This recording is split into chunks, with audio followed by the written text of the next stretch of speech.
Hello and welcome. It's been a while since I did a video. I'm not a teacher or a videographer, so nothing fancy here. But I just thought I'd show you this. It's a rocking horse that I've been asked to make for a grand niece. So here it is. It's made of pine and Jarrah and something called she oak. So Jarrah and she oak are West Australian native woods, starting to get few and far between. In fact, they've stopped the forestry harvesting of Jarrah now, so it's becoming quite expensive. But here it is, a small sort of like child's rocking horse.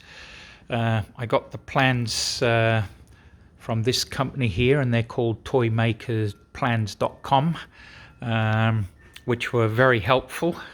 And what we've got is sort of like full-scale drawings here, so you can get the sense of the size and everything like this. You get your sort of like parts list, and then you get individual sort of like templates and things like that. So you can see here I've got sort of like the rocker and the main part of sort of like the horse, which I sort of like cut out of 12 mil half-inch plywood. So if I ever decide to make another one of those, then 90% of the work is done, because it was a little bit of a pain in the backside to actually do it. Just a couple of things of note if you do sort of do this is, one is make sure that you do have plywood, or your template material is thick enough to be able to sort of like have the roller bearer against. And you can see here I've got sort of like the double header bearing router bit. It's very important that when you sort of like do the routing, that you follow the grain, otherwise you're going to get the wood just ripped out. So you do need to use both to be able to do that sort of like on the wood. So the other thing here is I have got sort of like double-sided tape, but I used sort of like the pin nailer, just put sort of like half a dozen in. So I do use double-sided tape, but pin nailer holds it just that little bit more steady. So the body of the horse was made out of just ordinary pine. It's a bit difficult to get sort of like large size pine these days. It costs a fortune. So what I did was I actually went on to sort of like the local marketplace and got an old-fashioned dining table, like a farmhouse dining table. So cut all those bits out of there.